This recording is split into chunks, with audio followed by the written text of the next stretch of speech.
Hello students, welcome to the Python Development Workshop Day 4. We are sorry that we have called you on the festival season, but we'll just have a 1 hour session from 4 to 5. Then we'll wrap up with the Python. I hope we are live and you could listen to me and see me. But we have not presented anything till yet. I can just have a thumbs up in the comment section, please. Then we'll start.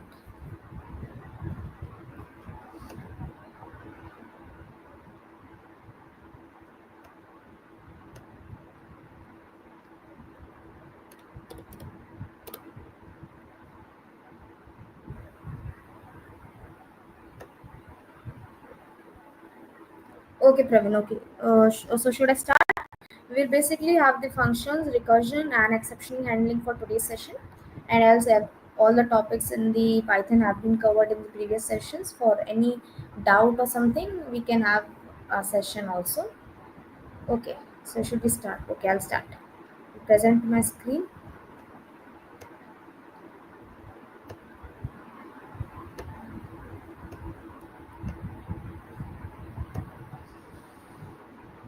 Okay, is my screen visible, guys? Okay, so starting with the functions in Python. A function is a reusable block of code that performs a specific task.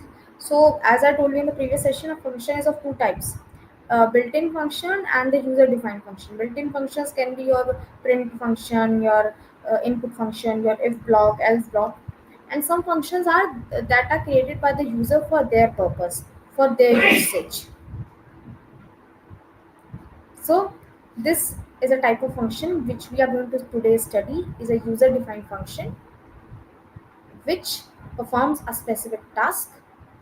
It helps in code reusability and modular programming. Modular programming, that means programming that is short, precise, easy to understand. Then we define a function, or we start a function body with a def keyword. We can have parameters or we cannot have the parameters, and then we return values. Like functions either return values or it does not return values. Then it helps in reducing the code duplication. Code duplication is for that specific task. You can just call out the function, change the parameters as per the requirement, and you're done. You do not have to write that particular amount of code again and again. Now we will see how you can define a function. You can define a function using the def keyword. Then you have the function name. Inside it, you can have the parameters or you cannot have the parameters as per your requirement.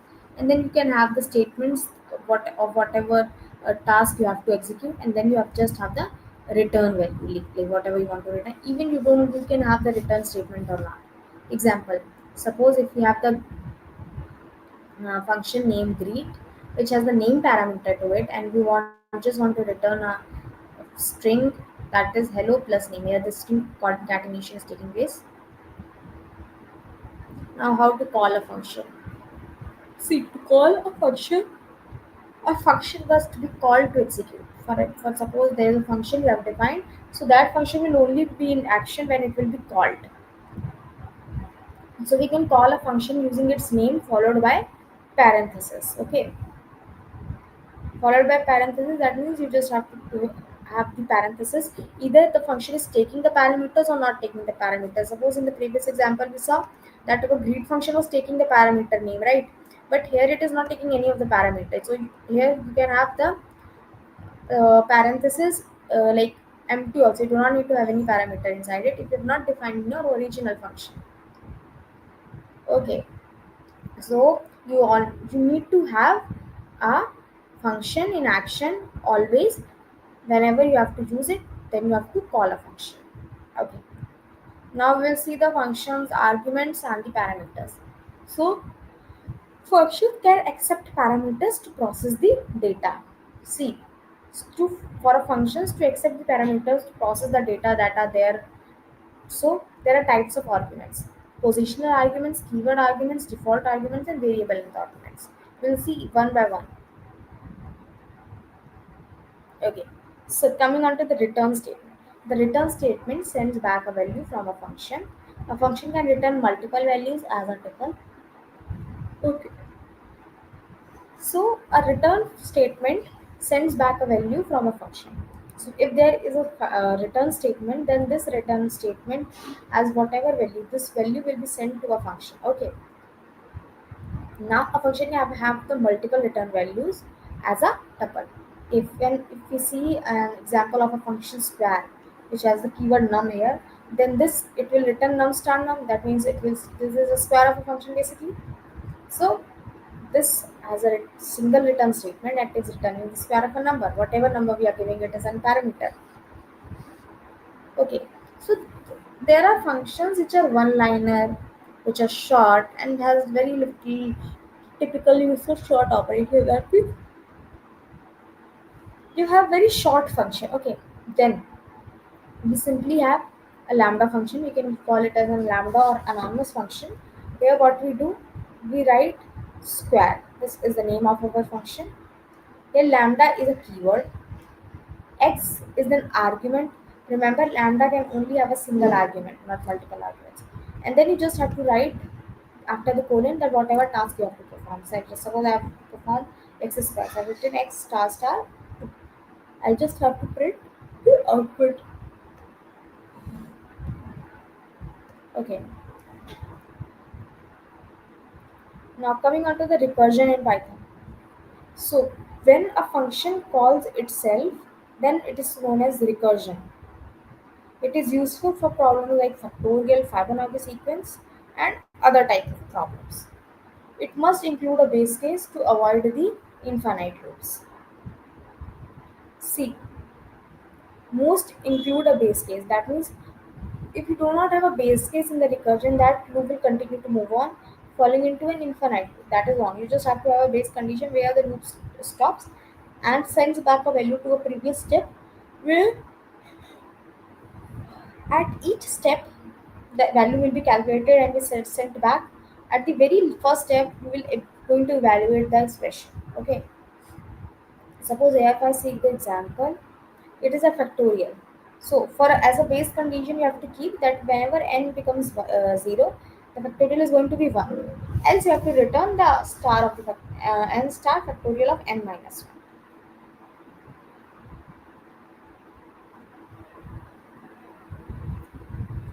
1. Now built-in versus user-defined function. See, there are already predefined functions in Python. I've told you example length, sum, print, power. Now we have user-defined function that we will create using the def keyword. So this print len of 1 comma 2 comma 3 is a built-in function. Where def custom len list is a user-defined function since it has started from the word def. Okay. Now coming on to the function scope and lifetime. Here variable local scope is for the variable that are only inside a function. Okay. Global scope is for the variable that are declared outside the function.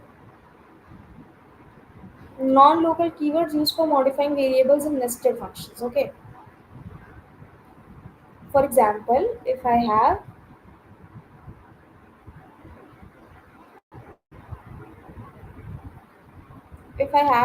a function outer here which has some of the variable as x is equal to 10. Now we have a function inside it which has the non-local x. That means this is not local here. And here we increase the value of x is equal to x plus 5. See. So this was local, but this was not local. Here the value of x is equal to x plus 5 will be changed. Now we have the higher order functions and closures.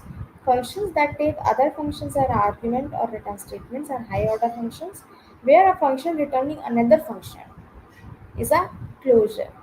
So, saying in a very simple way, so a function that has another function as argument or another function value as an argument, we call it as a higher order function, whereas a function that returns the another function is known as a closure. Similarly, this is the example where the outer function consists of a message as a parameter, and there's an inner function that print this message. So this print message is basically, so this function is basically printing the message, whereas it is returning the inner function. Okay. So doubt till here.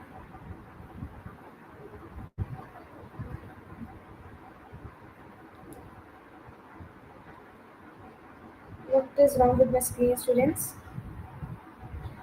Was that not visible?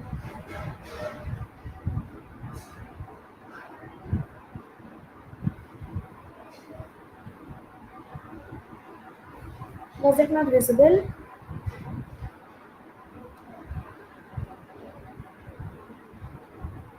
Okay, so doubt till here.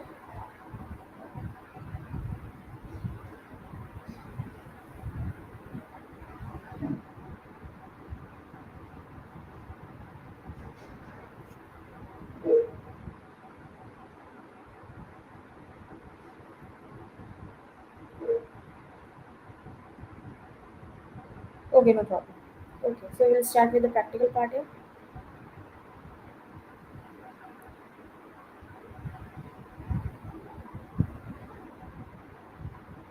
So suppose we have to write, so I have a function def with name function. Okay, I just don't have any parameter here at C.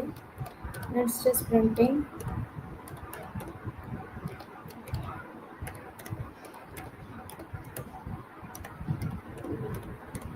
hello world. Okay, and if I run this,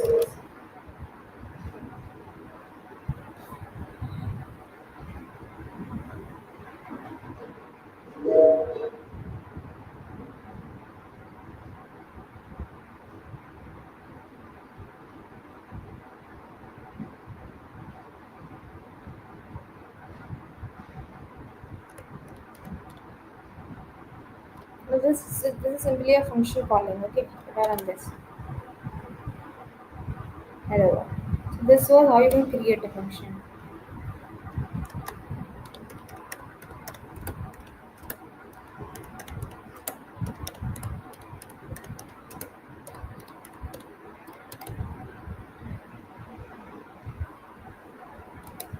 Okay. Now here we have call a function.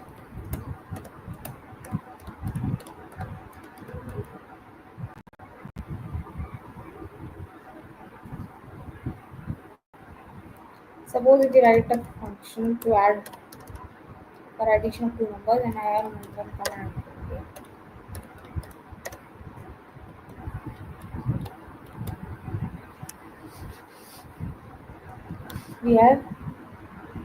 We have to print num1 plus num2, and to call a function you just have to simply write the name of the function and you have to pass the parameter. So we will write 12 cow 30. We'll run this. So 25 is the answer. Now we'll if I write the function,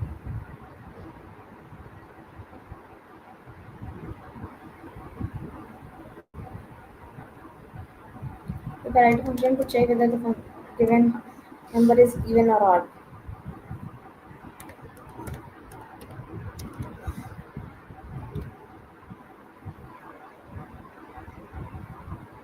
Okay. So let's say I have a number. Okay. If I write print, okay, so first I'll write if statement. If x percentage 2 is equal to 0,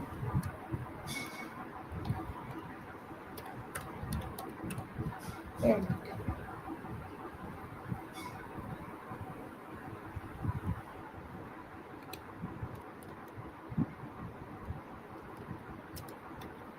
is even.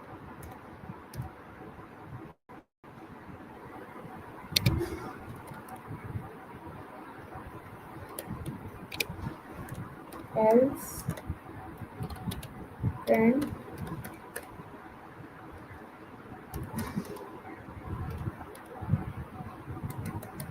is odd. Okay,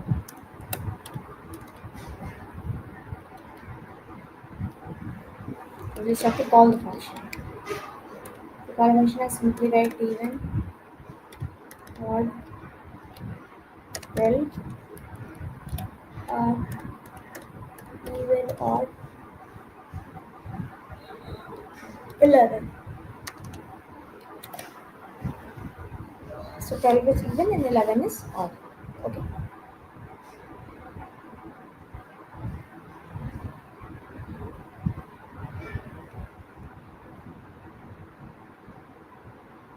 So I was telling you about the arguments. See, there when coming on to the default arguments, a default argument is a parameter that assumes a default value if a value is not provided in the function call for that argument. Okay, so the system or the compiler will automatically assume some value for that particular argument. Coming on to the keyword argument, in a keyword argument, the idea is to basically allow the caller to specify the argument name with values. If you do not do this, then it will be taken as per the sequence. Okay. Now coming on to the positional arguments. We use the position argument during the function call so that the first argument is assigned to a name. That means the first argument is assigned to the first parameter that is defined inside a function, and the second argument for the second defined parameter, and then so on.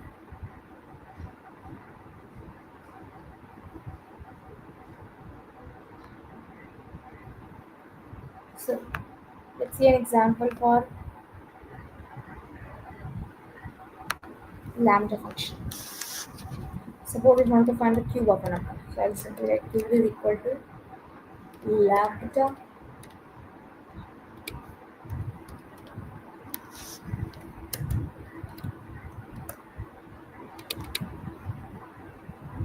x. Now we'll just have to write x. Okay. Okay, I just have to simply not call this function. So just cube of 3. So this is a lambda function.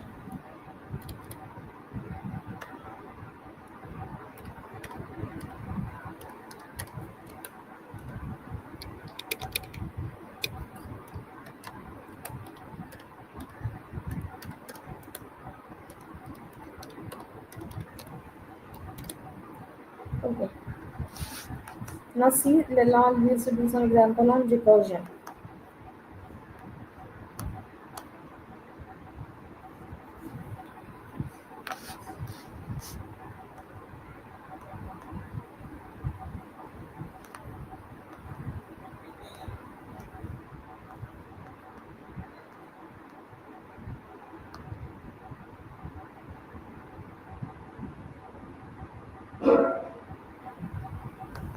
Suppose we'll write a program to find the factor of till this any student has in doubt.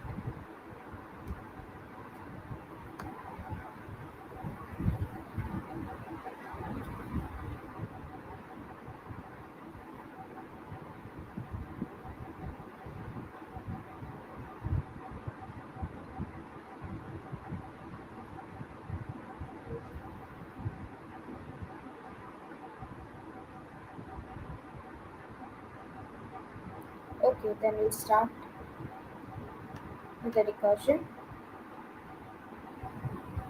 Okay, so we have to write. Suppose we have to find the factorial of a number.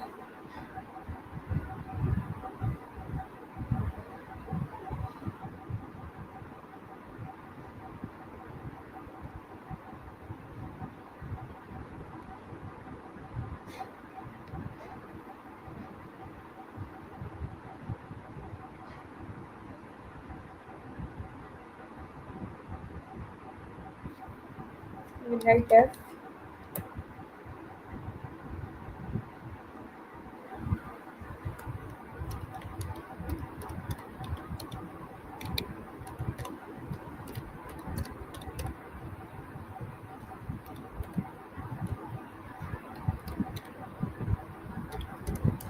to say n is equal to 1, we'll simply say return n.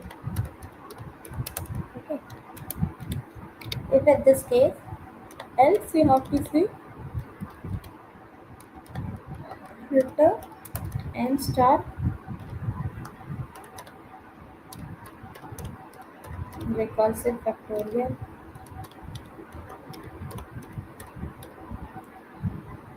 n minus 1.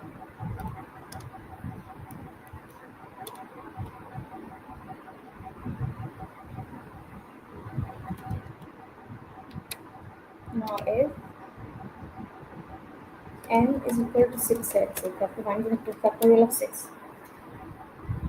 So as per my knowledge, factorial of 6 is 720.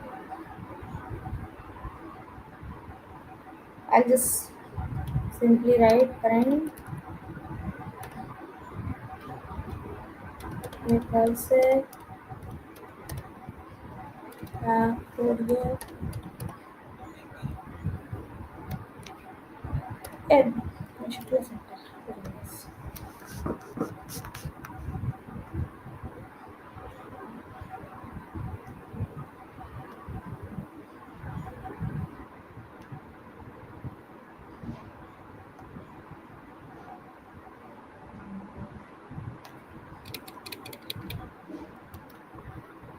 Okay.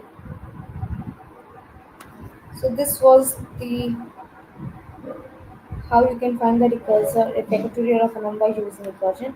This is our base condition without which there will be an infinite loop generator which we have to avoid. So any problem till here?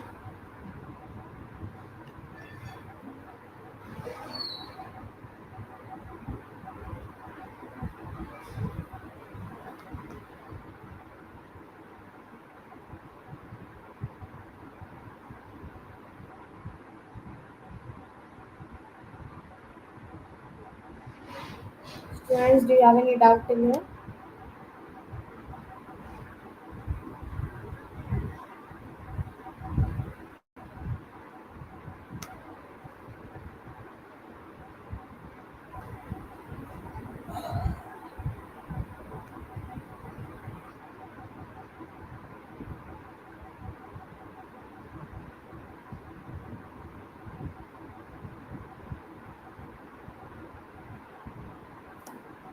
Okay, I guess we don't have any problems. So we'll start with the exceptional handling now. This is our last topic. That is, I'm asking if you have any doubt till here, you can just ask. It can be from the previous sessions only, not only today's session.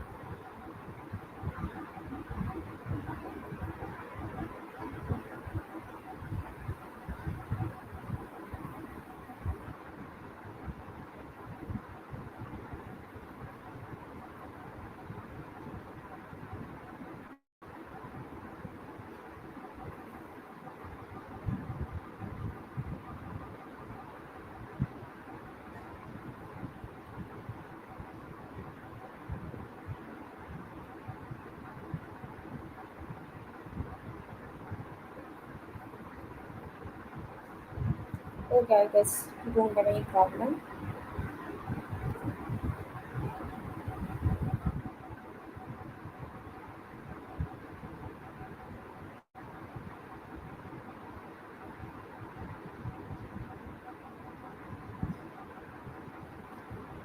Okay, so we'll start with the exceptional handling then.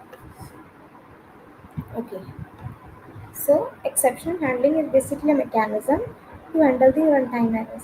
So there are errors when you write a program. The way of handling these errors or mechanism to find out and handle these runtime errors is known as exception handling. It prevents program crashes and ensures smooth execution of a code. It uses basically the try, except, finally, and raise keyword.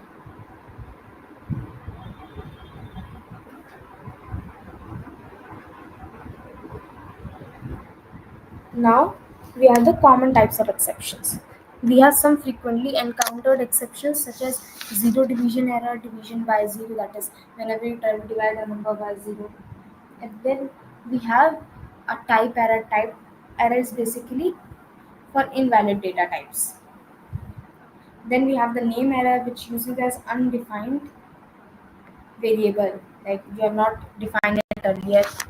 Then we have the index error. Index error is for accessing an index that is not only in the range, or you trying to access any variable or any index number that is not already there.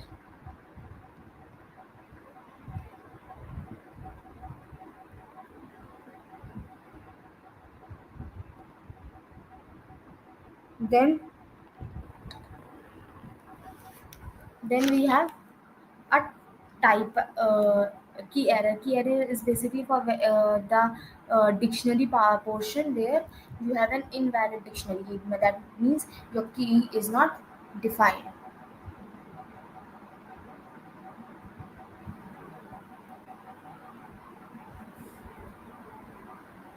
Then we have the value error, that is basically for, okay, so we'll just see the basic except try block to handle the exceptions gracefully. Okay, suppose in an example, if you have a try block and here we have x is equal to 10 divided by 0. Here this is a zero division error. So what we'll say here, try is a block which contains the error. So we will have to define that x is equal to 10 by 0 in the try block.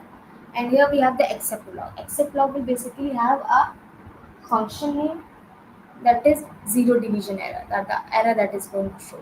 So we have a zero division error. We will print cannot divide by 0. This will come under except block. Now we have the handling multiple exception. Handling multiple exceptions, in this you will see you can catch multiple exceptions in a single block. That means you can have a multiple exception. That means you have a one try block, you have an error defined there. Then here you probably going to have, like there could be chances of getting many hits, right? So here we'll simply have that, like typical exception blocks to have at least one matches with the error that we have in that we got in the try block. Okay. Now also we can have the else block inside, after all of the except block, so that we could have so that it could be executed if no exception is encountered. Okay. Now here we have the finally block. This finally block will always be executed and is used for basically cleanup operation. That means it is just going to erase all the memory location that is assigned to the variables or other things, and will be called up. Like all of them must be erased. So here if you have a try block and it is, you have to open this .txt file in the reading mode. Okay, R is here for reading mode. And here is an exception, file not found error. So we'll just have to print that file is not found. If this file is not found in the system, that we have an exception defined there, right? Now we have a finally block defined where it has to print that execution is completed. Now it will delete all the files which was open or not open also. Now we will see how you can raise the custom exceptions. To raise the custom exceptions, we have to use the raise option. Suppose if we have a def function here which checks your age. If your age is less than 18, you cannot vote. Your age must be at least 18. Else return x is granted. Okay. This return is basically an else type function where it is saying if else is not true, then return statement should be executed, and it should say that age must be at least 18, or else it should say that x has been granted.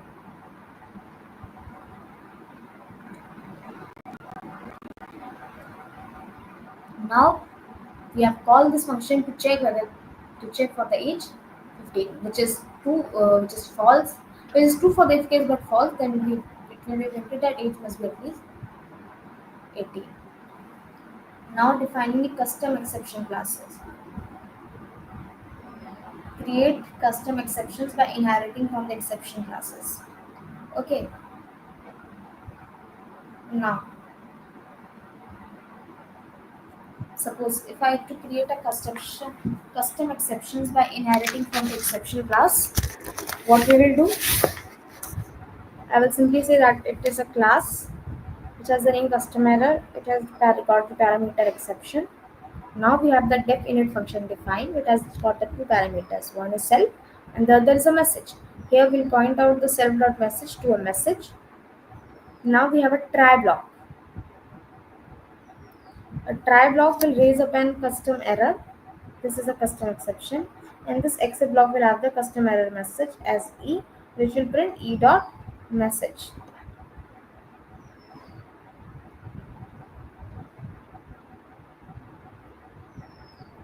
Okay. Now we will see what are the best practices for exception handling. So you should handle only necessary exceptions. Use specific exception types instead of a generic except. Okay, so for a general exception case, there is no need of it. You should have always take the type of exceptions that are very specific in case. Okay.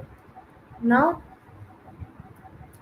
now we have to keep error messages as informative as we can. Okay, so that we have a proper error or its description properly defined in the exception block.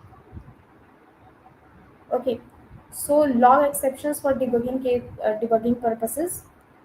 Also, you should avoid the conditional statement word that is passed so that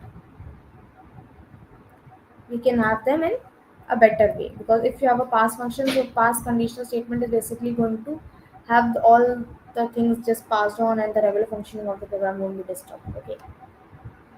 Now, coming on to the summary of exception handling, exceptions help in error handling and program stability. You should use try and except block to catch errors. Okay. Else runs when no exception occurs. So else block will be used when there will be no exception and matching with the error that is encountered in the try block. Finally, block will always be executed. Also, custom exceptions can be created for the specific needs as per the user choice. Now, students, still here it is clear to you?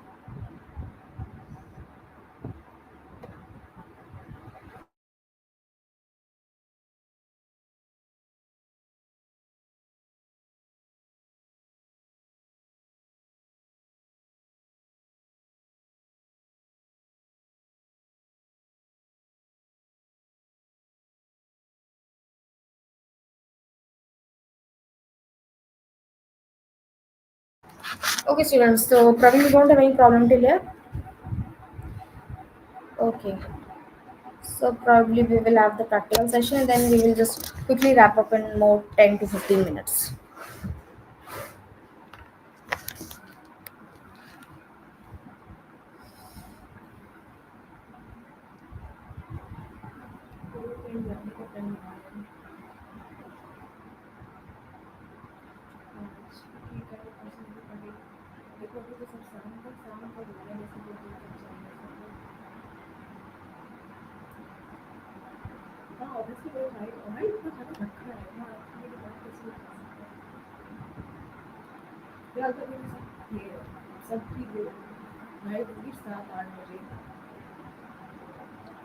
Suppose if I have a marks variable as 100, okay, and if I say a is a variable where it is like 100 divided by 0.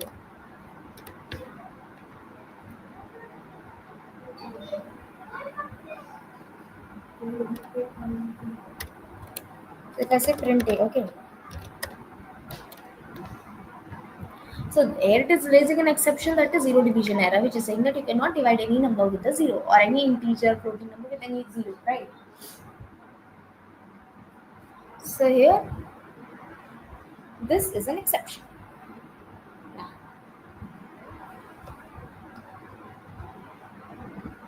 Suppose.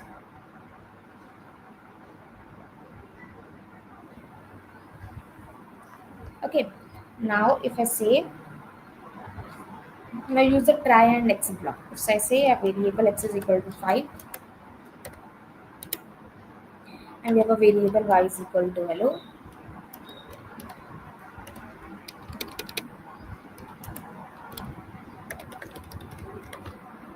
Okay. Now we have a try block defined, which try block basically has to keep an error, right? We'll just have a try block defined. In this try block, we'll have a z is equal to X plus Y, right?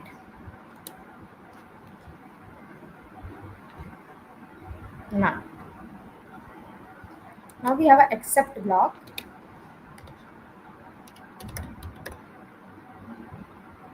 which is going to say a type error, right?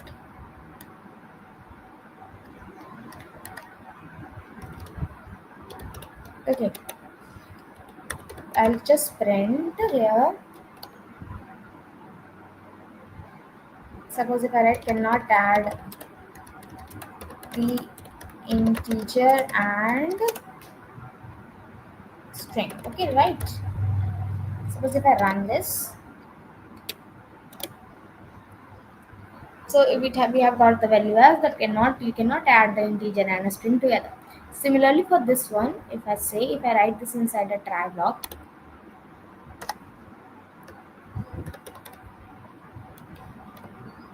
okay,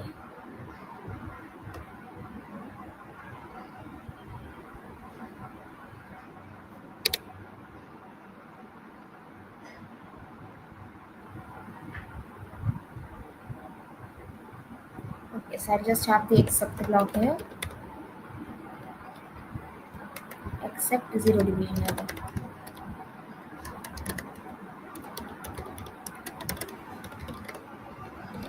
And if I say print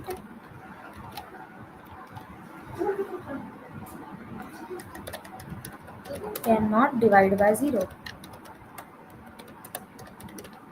okay, and I simply run this. That's it. So this is not going to give you an error now, and it's simply saying that you cannot divide by zero.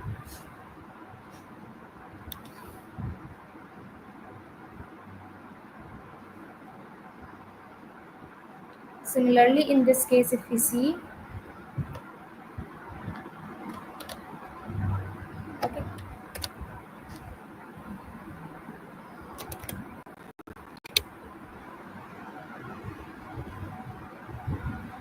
similarly in this case we see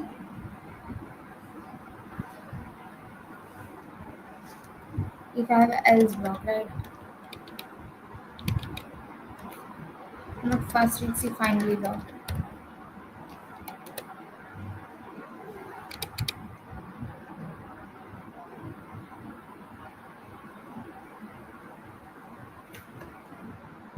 Okay, so this finally function choose. Okay.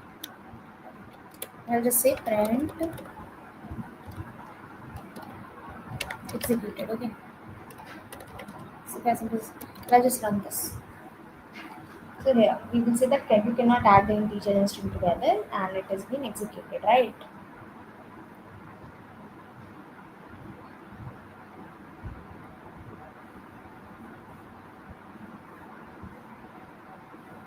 So this finally block will always be executed whether the things are found in this exit block or not. Okay. Suppose we have this error, right?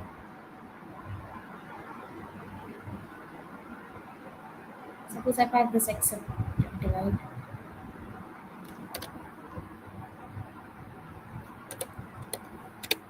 Okay. And we have the else block also. Print error is there, but couldn't find the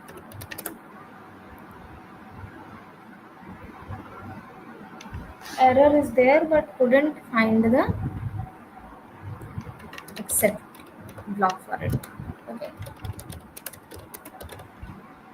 I'll just run this. Execute it. So if I just make this as this, like I comment this two lines.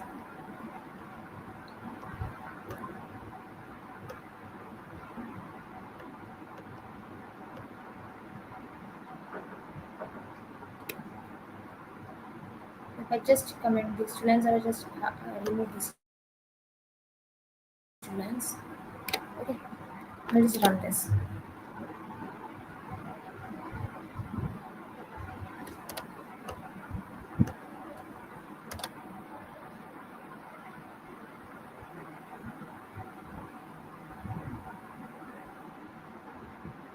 Okay, so it's saying that you cannot add an integer and a string value together, right? So now we'll go ahead with the advantages and disadvantages of exceptional handling.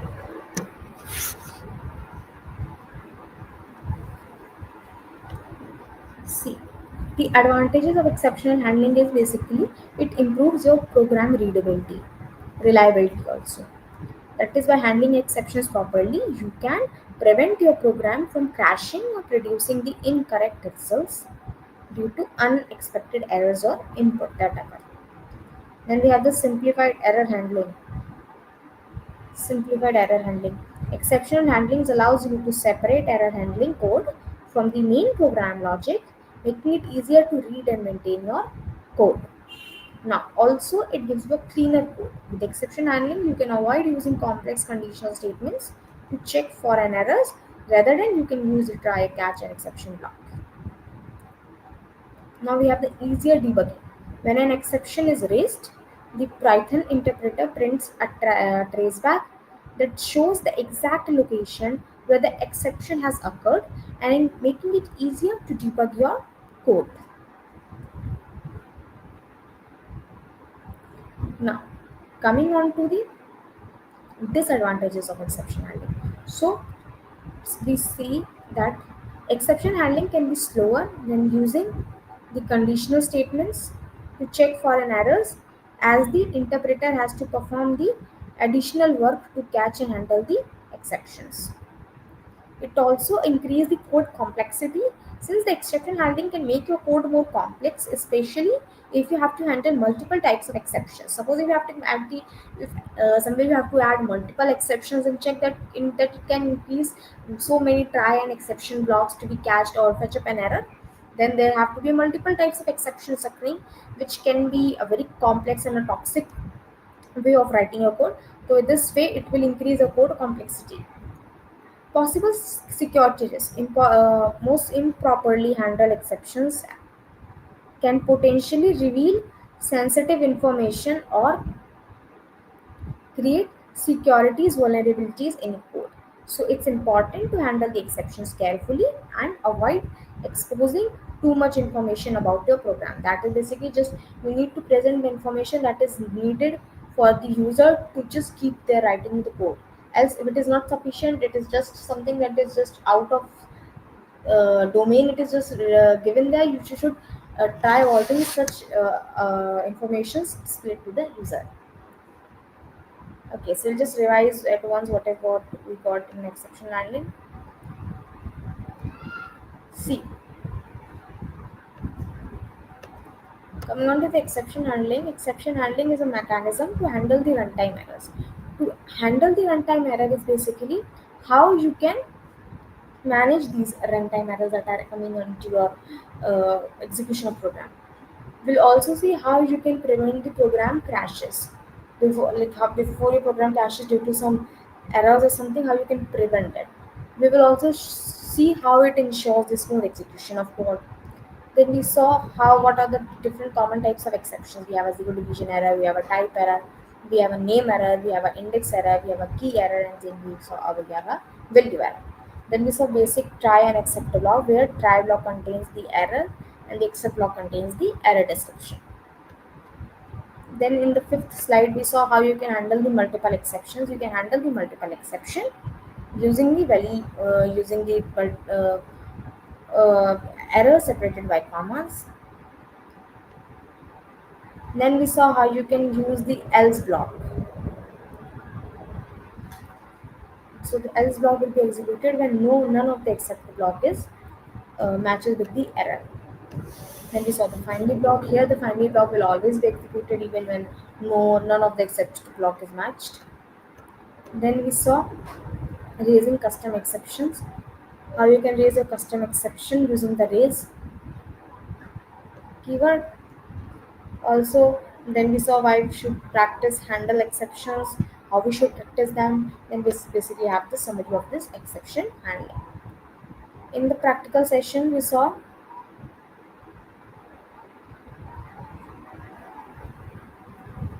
Students, do you have any doubt in here?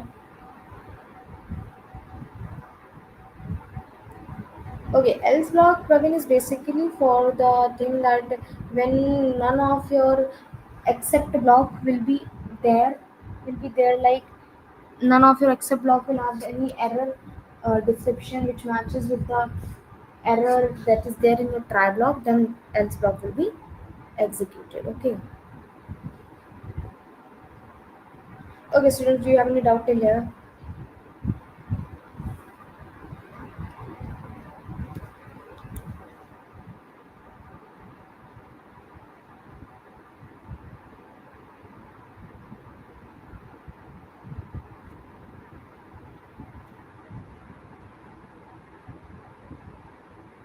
Okay. Then here in the collab we saw.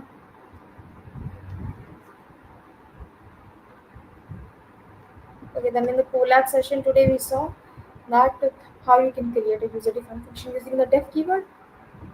Then we saw how you can call this function. Then we saw the Python function to add two numbers. Then we saw a Python function to see whether a number is even or odd.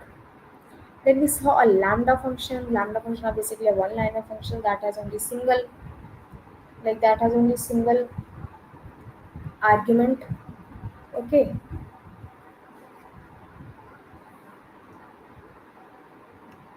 Then we saw the recursion where we should at least have a basic uh, condition defined. Then we saw the recursion function for factorial. Then coming on to the errors, we saw the zero division error and the type error. We also saw the usage of else block and finally block. Okay. So any doubt till here? When the Django bootcamp will be there? I don't have any information for the Django bootcamp, but I'll ask the team to get in touch with you and tell you that when the Django bootcamp will be there.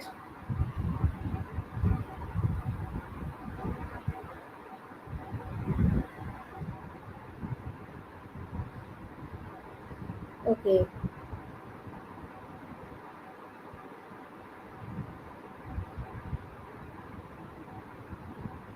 Okay. So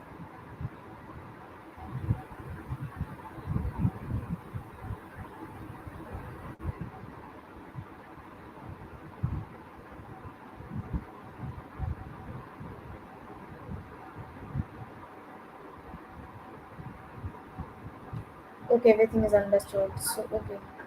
So I'll just end this session right now. You guys enjoy. Have a wonderful holiday and a festival ahead.